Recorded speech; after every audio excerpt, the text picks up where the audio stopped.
Today, I'm going to speak on drug discovery and drug development. Considering the audience that we have today, partially we have a little on the higher end, whereas most of it is mostly touching upon basic concepts so that you thoroughly understand the concept in drug discovery and drug development, and followed by how drugs are brought into the market, how it shapes it impacts human life. So that is what we're going to cover today. So as Dr. Ramesh has already introduced me, I'm currently working as Commercial Marketing Manager for Customer Experience Labs.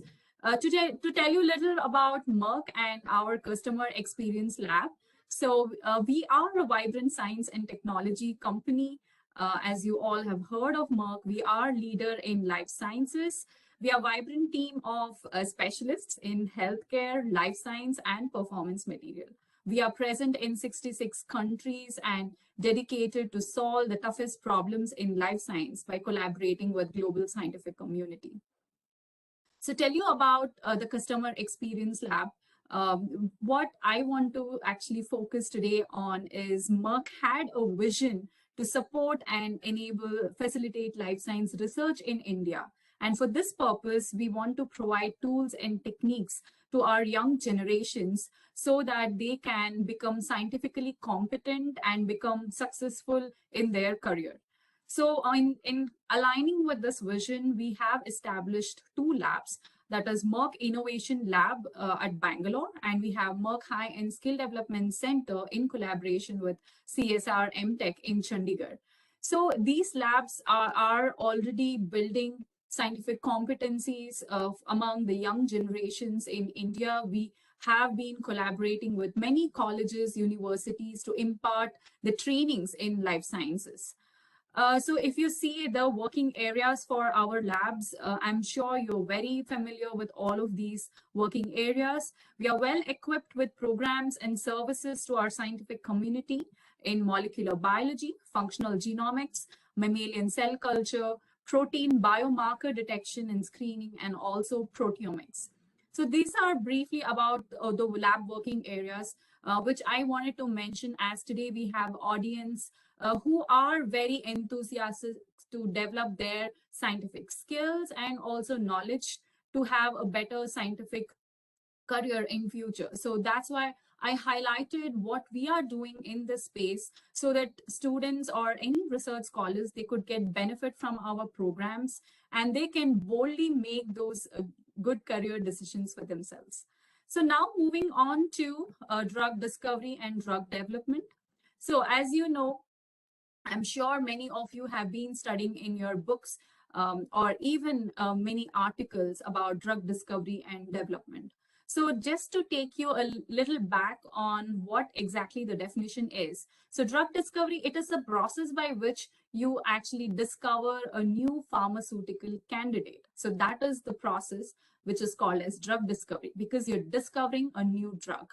Whereas drug development, it's a process where you're bringing a new pharmaceutical product into the market. And when you bring that lead compound into the market, there's a several steps that happens to bring it to the market after the drug discovery. And that process is called as drug development. Why it is important to understand? So I'm sure today all of you are here. And why do you think this topic is important? As we move through the slides, you will understand the importance of this topic and also the relevance of this topic to your own career that you might want to take in future. So why it is important to understand? It's a very complicated process and an expensive process. The lot of money is being invested in this because you see that a new medicine, it takes an average of 10 to 15 years to come out from a company into the market, and a lot of cost is involved in this entire timeline. And it is also useful to understand about the complete process. It is important both for clinicians and also for the company. For the company, because they are investing and they want to bring out the best product out to the public. Whereas clinicians also, it is important so that they know that these products work well on those specific patient population. So both of them, it's important for them to understand completely, and we would be playing role in either of these sectors where we would aid and we will complement a lot of these processes. So that is why it's important to understand this process so that we can contribute effectively and efficiently. A drug should be safe and it should be useful for the target patient. So that should be the ultimate aim when a new drug is brought into the market. So if we look into the drug development process, there are several stages. So we'll go one by one. So first is drug discovery. As I mentioned, you're going to discover a new drug. And then what happens once you discover? It has to go through different stages. First is preclinical stage. That is, you test it on the animals, whether it is safe, there is no toxicity in animals, and that's when you take it into humans, where you have different phases in humans. You have phase 0, 1, 2, and 3, and then you have to get it approved by FDA so that your drug is now approved to be used in the market. And lastly, you will see that there is another step which we will cover in the next part, that is post-market. Sorry, give me a minute. Post-market drug safety monitoring. That is, even after you have brought the drug into the market, still you're going to do a lot of surveillance of it. Surveillance in the sense that you're monitoring whether it's still working on the people, is any other population are having any side effects. So that is what is called post-market drug safety monitoring. So now let's look into drug discovery a little more deeper. So what are the different ways to discover a drug? I'm sure this is there from many decades, and a lot of upgradation that has happened in discovering new drugs. So for example, that is creating variants of an existing molecule. There's already a drug which has been in practice for an intended use, but now you can create a different variant so that you can change certain properties and have a more efficacious one or a safety wise. So those kind of properties can be introduced in the variants. And probably you could also identify that acts on a specific biochemical pathway. We will be covering about this in a while, where I will be talking about mechanism of action of a drug, which you will understand how important it is when you discover a drug and when you test the drug on humans. And you could also find it in the natural compound, that is finding a natural, maybe a natural sources. It could be plant species or any marine aquatic species. So there are certain active compounds which is found in these natural sources. So that is also has been an attractive space. And it could be repurposing other approved drugs. So for example, I'm going to talk about Keytruda, which is being there approved in the market since a decade, and now it's being used for many other types of cancers. So that is called repurposing. So what do we do in the drug discovery process? You see that there is 4 steps in drug discovery. So first is to identify a disease. So you should be almost sure that this is the disease I want to work, and this is the drug for which disease that you want to discover. So once you identify a disease which you want to treat, then you have to start finding the potential targets. So you could do genomic study or proteomic study to understand what could be the targets that is associated with that particular disease of your interest or of your choice. And then we will now, once you have targets, you will now start screening the compounds. So as I already mentioned, you are either synthesizing like chemical synthesis or natural products, or this something called target-based design. That is, a lot of in silico studies could be done where you can do a lot of docking studies to have a product that can perfectly match with the target. So in silico studies, I am not going to touch in detail, but just to give you a concept that in silico studies, you do molecular modeling where you will try to fit the target and the drug molecule and see if this is the best way to find the best candidate. And there are a lot of tools. As you see, the drug discovery process and the drug development, it's an interdisciplinary process where you have all fields of biology that is being employed. You can see here, you have genomics, you have proteomics, you have chemistry, you also have chemoinformatics, wherein you actually start screening the molecules for its solubility, stability, how does it get absorbed in the body, how it is metabolized, how the drug actually gets transported within the body. Is there any reactive products that is formed when you consume the drug, or is it interacting with other targets? Maybe it has an off-target effect. So those are certain things you can now evaluate using chemoinformatics or relevant softwares, which will give you all of that information to screen the right candidate to go ahead. So once you have that done, you will be doing a lot of screening. It could be virtual screening using different software methods, or it could be high throughput screening, which you will do in vitro in the labs. So these are the different steps in drug discovery process, which is very essential. As I said, interdisciplinary subject. You will find a lot of opportunities in your career, which I will be touching upon in the subsequent slides. So once you have found the drug, before we go into preclinical or clinical phases, I want you all to understand these two important concepts in drug discovery, that is pharmacodynamics and pharmacokinetics. So what I mean by pharmacodynamics is what action does the drug bring, what kind of mechanism happens. So that is what is called as pharmacodynamics, whereas pharmacokinetics is what happens to the drug. How does it get distributed? How does it get absorbed into your bloodstream? How does it get metabolized or even get excreted from your body? So this is about pharmacokinetics. Let's go a little deeper into these two concepts, because when you go into preclinical studies, you need to establish this data, both pharmacokinetics and pharmacodynamics, in your preclinical studies, which you do it in the animals. So if you see into pharmacokinetics, it's more of the ADME principle. What I mean by ADME is absorption, distribution, metabolism, and excretion. So when you take a medicine, when it enters into your gut, you will see that there is absorption. How will it get in? How does the drug get absorbed into your bloodstream? Because the blood is the fluid that gets circulated to different tissues and organs, and you want the drug to reach to the target site. So it's important to understand absorption. One important term that is used is bioavailability. How much of the drug is available for it to give a specific and good effect.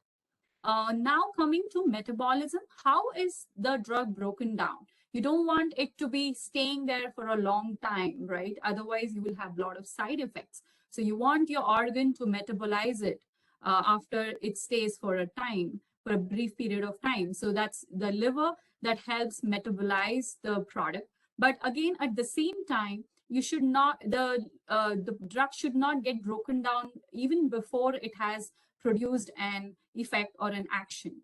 So that is called metabolism. And distribution, that is, now you probably, let's say you have a drug that wants to treat kidney. So you have to be sure how much of the drug gets distributed into your kidney tissues, because how much drug is available at the target site is what decides how much effect or how much cure you will get from that particular drug. So then it's excretion, that is the drug, once metabolized, it gets excreted, that is it leaves your body. So these are the different parameters which is evaluated in pharmacokinetics, that is what body does to the drug. Now looking into various the ADME process. So what happens to this substance? So if you look into this particular graph here, it's an important graph which is very much needed for any new drug that is discovered and once it goes into the animals. So once the drug has reached your target site, there is an onset, right? The action starts.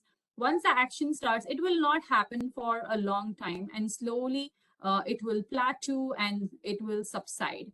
So if you see the therapeutic range, it's the window between the minimum effective concentration. That is, this is the little minimum concentration that is needed to give at least a little effect on the target site. So that is called minimum concentration. And next is maximum toxic concentration. That is, this is a concentration that is at the maximum concentration where you will have side effects or a toxic effect. So your concentration range for the drug in the body has to fall within this window, and that is called therapeutic range. So that is why whenever you administer in animals or in the humans in the trials, it's important to understand what is the dose that you want to give it to the patients. And based on these pharmacokinetic studies, you will be able to determine the therapeutic range for the drug.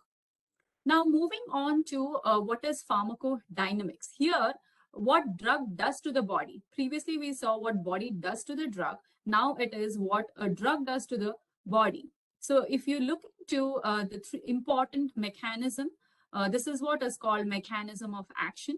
So you have your cells. This is the cell membrane. This is extracellular, and this is intracellular. So once you inject the drug, it will come and bind to the receptors that is present on the cells. And this is called drug receptor interaction. And once it binds, that's when the response happens through intracellular signaling cascades. There are many pathways which are present intracellularly. So wherever you see here, wherever the drug is binding to the receptors, in those cases, there is a response. So once the intracellular pathways get triggered, you have a response for that drug. So this is what the drug does to the body. And let's see, it's not necessary that your drug will always activate the receptor. There are certain class of drug which will also inhibit the receptors, right? Instead of activating, it will inhibit the receptor where you want to bring down the biological response, right? There could be certain diseases where some of the receptors are overactive. And because of those overactive, there's a lot of, for example, let's take cytokine storming, which happened during COVID-19, right? So when during COVID-19, there was over release of IL-6, and you needed an antibody to bring down the IL-6 release, and that's how you call it as inhibitory process, where you want to bring down the overactivation of certain responses. So, so what we learned is the drug can either activate or it can inhibit the receptors to bring out a specific biological response. Now, study of biochemical and physiological effects of drug and the study of this mechanism in the living organism is called pharmacodynamics. I hope now these two concepts are clear. And to understand a little deeper about mechanism of action. So I mentioned either it can activate or it can inhibit. So, but you will see there are other class of drugs which can have a mixed effect. So let's look into what are the three different categories of drugs. Any pharma companies who discover these drugs, it will fall under three different categories. It could be agonists, it could be antagonists, and there could be a mixed of agonist and antagonist. So we will look into this in a while. So what is mechanism of action? Why it is very important? So mechanism of action is when a specific biochemical interaction happens through a drug substance, it produces a response. So as you saw that drug and a receptor, when they interacted, there was a biological response. So that is called mechanism of action. And this is important for us to understand, because if you want to evaluate efficacy And if you don't want the drugs to fail in the trials, it's important to proactively understand the mechanism of action previously, and that will help you also shorten the development process, and it will also bring out the best drug that can give a best effect. So that is what I mean by mechanism of action. So let's look into these three different categories. So this is your agonist. What do you mean by agonist? It is a drug, when it binds to a receptor, it will bring an activation. That is, the cells or the downstream responses are activated. So that is what is called an agonist. And let's also look into antagonist in secondly. So antagonist, what it does, it is a drug, when it binds to the receptor, it will not activate anything. It will block the response. So this is called antagonist. And the one which is in the middle, it is a mixed. You have an agonist and you have an antagonist. There could be two cases.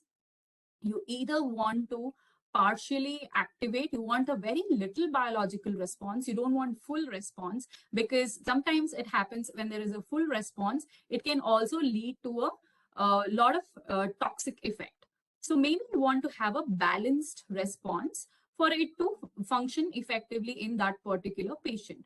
So what it does is, when you have a mix of this, so it will produce a partial response. So this is about the different categories of drugs. Now, if you go at the cellular level, what actually happens with mechanism of action? So the drugs act in 4 different levels. It can act at the molecular level, cellular level, tissue level, or system level. So if you see what all it can do, it can either inhibit the cell wall. So let's consider this cartoon. So you have the cell wall, let's say a pathogen, a bacteria. So it has a cell wall. So it can inhibit the cell wall production. It can inhibit the protein synthesis so that no other cellular functions can happen. It can inhibit nucleic acid formation. As you know, nucleic acid is needed for cell division, for it to continuously grow, and also transfer of genetic information, and inhibition of metabolic pathways. There are many functional pathways that is present in bacteria, which is needed for its growth. And you will see that, for example, folate biosynthesis pathway. So the drug could act on those pathways, or it could interfere with cell membrane integrity. So a cell membrane is a structure, is more like a matrix, which is needed for the bacteria to remain intact and carry out all its process. So it's possible that it can affect the cell membrane. So these are the different organelles or parts in the cells the drug can act on. And this is how most of the drugs fall in these different classes, and that's how they have mechanism of action. Now, let's now deep dive into the actual drug development process. We looked into drug discovery. We now clearly understand how the drug acts and what are the important parameters that's needed for you to proceed to the preclinical studies, phase 1 and phase 2, which is human trials. So in clinical trials, you have in vitro or in vivo. So what do you do in vitro? That is mainly you are using cell lines. So you might have heard of different mammalian cell lines on which you will test the drug. So why do you do in vitro cell line assays? Because the cell lines are the closest to the animals, right? So most of the time when you choose an animal in your in vivo studies, you are animals who have these cells, or if you're studying a particular disease model, you will inject a particular cell lines, or you will generate a disease model in the animal. So that's how you test your drug. So what do you do during cell line assays is that you will test the drug, and these cell lines are closest to the animals. You do it for 2 purposes. One is you're determining in vitro, even before going into animal, you're trying to determine that whether your drug is active or not. It's this in vitro situation gives you an answer that yes, my drug is active, but it will not give you information whether it is safe. It could give through one of the information where your cells can abruptly die off even with a very little concentration. So that could be a slight indication on toxicity. But the most important information that you get from cell lines is whether this drug is active on those particular cell line of your interest, which aligns with your disease choice. So once you have decided that, yes, this is the cell line and my drug is working, it has reduced the cost for you. And it has cost for you because in vivo studies, when you do studies on animal models, you have to spend a lot of money. And also you have to go through a regulatory process to get approval on which animals you want to test. So these are very complicated process. So you will also have to define very clearly, even on animals, that this would not be too lethal. But of course, most of the time, the animals die because it could be new drugs that's being tested for the first time. But there are regulatory processes where you need to define all of this, how well your drug has worked in vitro, and you're expecting a certain importance of the drug in the animal model. So that is what happens in the in vitro studies. You evaluate now efficacy and most importantly, toxicity. Because if your drug is very toxic in animals, you cannot proceed for the human trials. Even before you start human trials, there's again a process, a regulatory process, where it will ask you what concentration, what dose are you expecting, so that there is no negative effect on the humans. And you also determine ADME, which I said, the pharmacokinetic properties, so that it will add on to the efficacy and toxicity. So these are the things which you are evaluating in the in vivo studies through animal models. So once your drug is very good to go in animals, it doesn't give any toxic effects, the animals are not dying and not having any adverse reactions, and you have also determined the concentration of the drug through your pharmacokinetics, you're good to go to conduct a detailed protocol for phase 1 study. You know how much dose to give, how many days you should be giving, whether you should give a single dose, repeated dose, how much patients you want to test.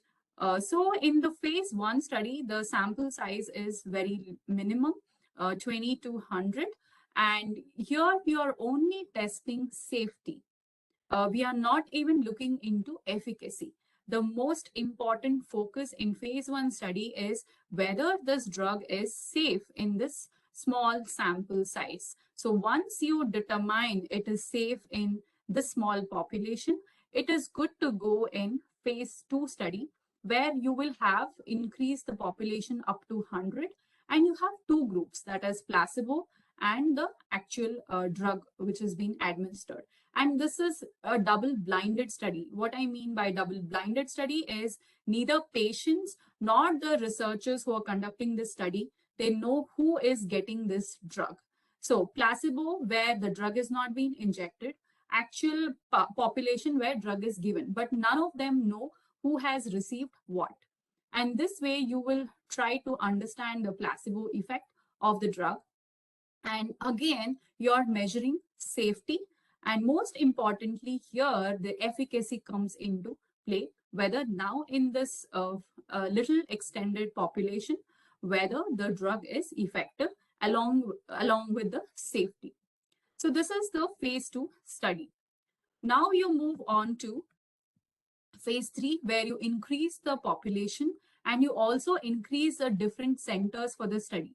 You are not concentrated on particular site. You can do it at different sites. It could be within the nation or it could be global. You are trying to evaluate how this drug is now working on a larger population. Again, there is a placebo and actual study done. And now in phase 3, you're actually close to the approval. So phase 3 is a very important study, and you must have noticed that a lot of drugs, they fail in phase 3. So it is very important we understand MOA. We are thorough with our preclinical data. Phase 1 and phase 2 is well validated. It's very well designed and done so that the phase 3, which involves lot of money, you see the multi-center studies, lot of patients, so you are again spending a lot of money in phase 3 and you don't want to fail in phase 3. So that is why it's important that we have a necessary checks and balances before we proceed to phase 3, where you will determine maximum efficacy and safety in the larger population. Now, the final step is the FDA review.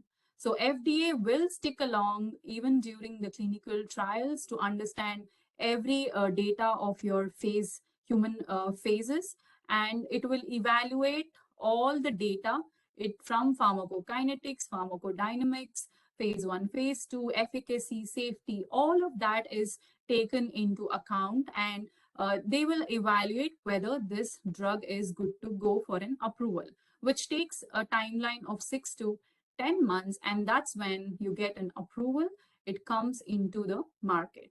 And what happens during post-marketing drug safe monitoring is there have been certain drugs which were approved by FDA. All the studies were going perfect, and it gave a great data on efficacy and safety, but there has been certain drugs when it was administered to a larger population, when it came to the market, the drug has failed by either giving adverse reactions or not being very effective or causing different issues. So you must have heard of the drugs which has been withdrawn because of side effects. So that is why this monitoring is very important, that you keep monitoring for many years and see if there is any reports which is not good for the intended use. So these are the various steps that we learned in drug discovery, drug development, and the drug approval process. Now moving into the costing and how much compounds that come out of the drug development pipeline. So this is what is called drug development pipeline. You start from the discovery and you end at the approval. So that is what we went through in all our previous slides. And you see that you will be actually discovering a library of compounds, but as you move through different steps in the drug development process, which takes roughly 15 years, only one drug comes out of it. And also you see that per compound, this much amount, $300 million, is spent for an approval. So you cannot bring all the compounds into the market. You have to strategically decide based on your preclinical and phase 1 trials that which is the good candidate that you can take it forward for the phase 3 trials and for the approval. So that is why only one candidate comes out and the other remains in the pipeline. And what are the reasons for the compound to fail?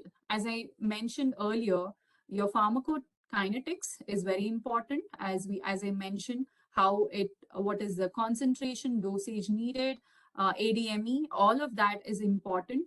If we do not determine that accurately, and if we do not do a right dosing in the humans, the compound is going to fail. Again, the preclinical studies, if it is toxic to animals, again, the compound would fail. So adverse effects in human trials, sometimes it happens that in animals, there were no adverse effects, but in humans, it started showing adverse effects. There could be lack of efficacy. Probably it showed 80% response in animals, but when it went to humans, it's only 20%. And we don't want to bring out a drug which is very minimal, which gives a minimum efficacy, unless it is an unmet medical need, where there is no other therapy available for that rare disease or a rare condition. Unless then, if there is lack of efficacy, the compound fails. So these are certain reasons why the compounds fail. And very important slide for all of you. I hope it's engaging you. I hope you're able to understand all of the concepts. So this is an important slide for all the students and research scholars. If you look into the job market and opportunities in life science, the drug development pipeline is very important. You have to thoroughly understand this process, and you should know what kind of functions happen in each of these divisions. Why? Because when you apply for jobs, your opportunities for job is lying in this zone. That's why I'm calling it as zone of opportunity. Whether you're pursuing cell biology, molecular biology, it could be chemistry, all of that is being applied here in the drug discovery process, and then identification and optimization before you go into preclinical process. So here, identification, optimization, you have in vitro studies. It could be on different cell lines. It could be characterization of the compounds. It could be synthesis of compounds. So all the disciplines of biology intersect, and it overlaps in this particular zone of opportunity. So what I encourage all of you to start doing is to identify what kind of job roles are present in this zone of opportunity. Start listing them, and you will be able to pursue that particular subject and the skill sets that you can develop for that particular role. This way, it will actually build the skill sets in you, and it will also help you make bold career choices. So this is more like an awareness to you that lot of opportunities in biotechnology or life science per se is present in this zone of opportunities. I haven't broken down here, but I leave it to you. But probably in future talks, we can break this down to understand much deeper what kind of opportunities are present. So that is why I'm saying this is very important for all of you. And then once you have built up these core expertise, which you get through practical experience or the knowledge through your subjects in your bachelor's or your master's, probably even higher research, then if you get interested into preclinical phase 1, phase 2, phase 3, you can start adding those skills on top of your core expertise. So that way, because if you want to do phase 1, phase 2, phase 3, it's again important to have the core skills that will help you design very effectively, or if you're seeking job opportunities in the other side of the drug development pipeline. So this is for you, encouraging you all to start looking much deeper how you can map your skills and the opportunities for you in future. Now I'm bringing few case studies. So bringing two case studies, one with is Keytruda, which is also called as pembrolizumab. So this is FDA approved, and it was approved in 2014, but this is a blockbuster drug. I'll tell you why. So if you look so as I mentioned, when the drug comes into the market, every drug has a mechanism of action, which is also one of the essential part to be determined when you do a human trials. It is one of the guidelines required by FDA that you should establish what's the mechanism of action of your drug. So what does Keytruda do, which is also called as pembrolizumab? So you have cancer cells here in purple, and then the cancer cells actually, give me a minute. Okay, so you have cancer cells in purple there, and you have the receptors. It is called as PD-L1 or PD-L2. And then you have your immune cells. I'm sure all of you are aware of different immune cells that we carry in the body. It's B cells, T cells, and natural killer cells. So B cells and T cells, which comes under adaptive immunity, and we have natural killer cells in innate immunity. So you will see that this immune cell expresses another receptor, which is called PD-1. So when PD-1 and PD-L1 on the cancer cells, when they interact, it will not let the T cells to get activated. So this is one of the strategy cancer cell utilizes for it to have here. So it is one of the strategy the cancer cells uses to avoid the clearance by the immune system. So if it does not express these receptors, then the T cells will just kill your cancer cells because there are no receptors. So what happens is throughout the cancer cells will overexpress all of these, and it will block your immune cells. And what Keytruda very specifically does here. So there are two cartoons here at the bottom. So you will see that, sorry, give me a minute here. So if you see in this first cartoon, you have your T cells, that is your immune cell, you have a tumor cell, and it has an antigen, that is PD-L1, and the PD-1, which is on T cell. So when these two interact, it will not allow the T cell to act on the tumor cell. So you need something to break this interaction. So that is what Keytruda does. It is a PD-1 inhibitor. It will bind to the PD-1 receptor on the T cell and it will break the interaction. So that your tumor cell gets killed. So this is how is the mechanism of action that is being determined for Keytruda or pembrolizumab, and it is being employed in various treatments. For example, you have non-small cell lung cancer, you have head and neck squamous cell cancer.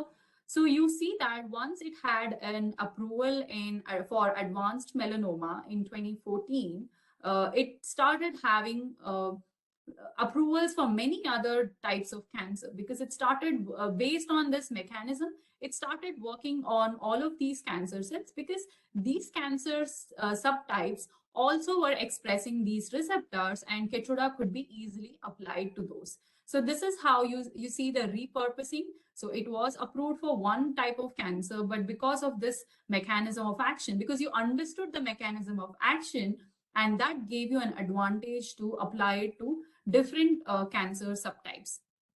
Similarly, you see the timeline for Keytruda. It had multiple approvals in 2021 itself. It was also used in renal cell carcinoma. It was used in combination with chemotherapy in cervical cancer. Again, many other combination treatments, and you will see that it became a very important drug of the year to treat different types of cancer, and very importantly in triple negative breast cancer. So triple negative breast cancer is one of the subtype of breast cancer which does not have an effective treatment. Clearing or treating those patients are very low chance, and Keytruda gave that advantage to be used in combination with chemotherapy to bring out this particular effect. So Keytruda, it's an antibody therapy. So you've heard of chemotherapy before in cancer treatment. So chemotherapy where you use chemical compounds, whereas immunotherapy, which is called as antibody therapy, where you're now using proteins. So antibody is nothing but a protein, which is now used because it is more specific. So immunotherapy is a targeted therapy for cancer, and it is mostly in use as compared to chemo. But when you combine it with chemo, it has the maximum benefit to the patients. So this is the timeline of Keytruda, and very important to all of you. If you get interested in if you want to understand that how these clinical trials are conducted, whether how to get such information, what you all can do is you can go to clinicaltrials.gov. This is the link here. So you can go and put in the keyword search that maybe you want to understand some melanoma cancer. If you put, it will list all the trials that's happening in melanoma, and it will show you all the key candidates, that is, and even the company names, which company is conducting this trial, what kind of recruitment is happening. You will see all of these details, the status of the trial, the outcome of phase 1, phase 2, all of those details can be quickly obtained from clinicaltrials.gov. So this is your place if you want to understand how the new drugs, or what is the status of the drug in different clinical trials. Now moving on to another example, which is called Verquvo. This is again Merck's product, which was approved in 2021, and you will see that It's an hypertension which is considered as a silent killer. So it is important to treat chronic heart failure. So approximately 1 in 3 American adults have high blood pressure. It can cause kidney failure, stroke, heart attacks, and other heart diseases. And Verquvo is a drug that is used to reduce the risk of dying and hospitalization in patients with chronic heart failure. It is a long-lasting drug. Now, as soon as you have a drug, you have to quickly understand what is its mechanism of action. So that is what every drug has to be seen through the lenses. So it is the first soluble guanylate cyclase stimulator.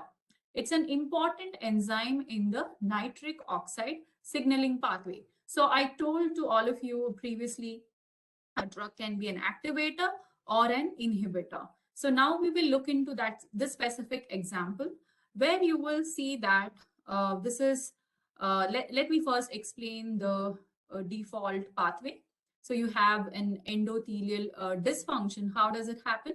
There's excess of nitric oxide which is released that binds to this guanylate cyclase enzyme, and there is a decrease in CGMP. This enzyme brings down the CGMP deficiency. So when there is deficiency of CGMP, you will experience myocardial dysfunction or vascular dysfunction. So that is how the heart failure happens. Now you want to save the person from heart failure, and this is the drug that comes to a rescue.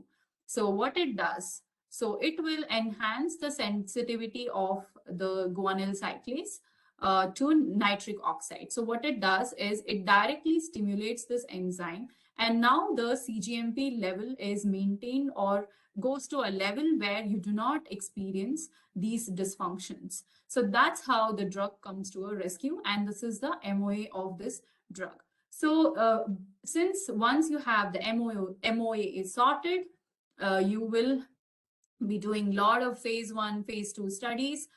You will see that, again, if you go into clinical trials.gov, you will have all the information about this trial. It was approved to treat heart failure and to patients with reduced ejection fraction. And the phase 3 trial, generally people come up with the names, which is called as Victoria trial. And it is a multinational randomized double-blinded placebo-controlled trial. So you saw that it's a multi-center in different nations. It was randomized, that is you distributing the patient and the placebo controls, and they are double-blinded. They do not know who's receiving the drug. So that's how you conduct phase 2, phase 3 trials, and you get FDA, and they got the FDA approval in 2021. And also side by side, the post-marketing drug safety monitoring also begins. So this is another case study which I talked about. We will not go into details of the entire workflow for clinical study, but something important that I really wanted to bring out here for you to understand very briefly about the trials is when you have so many patients listed, what you do is there is something called inclusion and exclusion criteria. So you are going to screen the patients, or to recruit the patient into the trial, you're placing certain eligibility criteria. So for example, let me try to give a simple layman example. Let's say you want to go into certain higher studies. Let's say you want to pursue research in molecular biology. There could be certain criteria like this person should have these skills, this person should have studied masters in this particular subjects. So those are all the eligibility criteria. And sometimes you will also have age criteria. So similarly, even in the clinical trials, there are certain eligibility criteria, and that could be inclusion or exclusion. What do you mean by inclusion? That is certain criteria you should have so that you will get included into the study. What is exclusion criteria? That is, there are certain parameters or eligibility criteria. If it is present in the patient, they are excluded in the study. They cannot be considered for this particular study. So that is how a patient are selected on eligibility criteria. They get distributed into placebo and actual drug studies, and you have clinicians who will design the entire protocol, how the study has to be done, on what basis you should monitor, what kind of biomarkers or any markers that's aligned with the disease progression or regression that is being monitored. So that is how it is being conducted. So I think we completed the technical part of the talk today. I also encourage all of you, as I talked about our Merck Labs, which is established to help students and scholars to develop their skills in life science. So we also have our LinkedIn group, which is called as Merck High-End Skill Development Center, which is in collaboration with CSR MTech. It's an initiative to help build life science skills in India. And we have roughly 7,500 members already joined. They are all like you, who are so proactive in understanding the knowledge, getting the practical exposure, and also to build themselves for a better career. So I encourage all of you to join our group so you get different updates on what kind of programs we run. And also there will be many scientific activities which we conduct in the group. You can stay connected there and get most out of it. I will also be sharing a lot of our event details to Dr. Ramesh. I had shared recently, so you can also come and join certain free webinars that we do on alternate Mondays. You're welcome to join. If you're interested in having practical trainings in the life science working areas, which I mentioned in my previous slide, you're welcome to join to our training programs. I'll be happy to share on those as well. So with this, I thank you all for patiently listening to me for such a long time. I hope it kept you active. I hope it gave you all the concepts clearly, and you're able to understand or going away from this presentation today with the new knowledge and clear understanding. So this is our students who actually went through our hands-on training program at our labs. As you know, it's a pandemic time. We ensure they are safe. We provide them PPE kits. We make sure they stay safe during this. And yes, they are happy. In this online digital mode, they had an opportunity to come and get trained in our labs. I look forward to many of you as well to come to our lab and experience. And all the faculties who are here today are welcome to come visit our site, have a visit and see how the lab looks like, what kind of instruments. We have all high-end top instruments, how these instruments are operated. All of that information will be given to you when you have a visit at our site. With this, I would like to conclude my talk.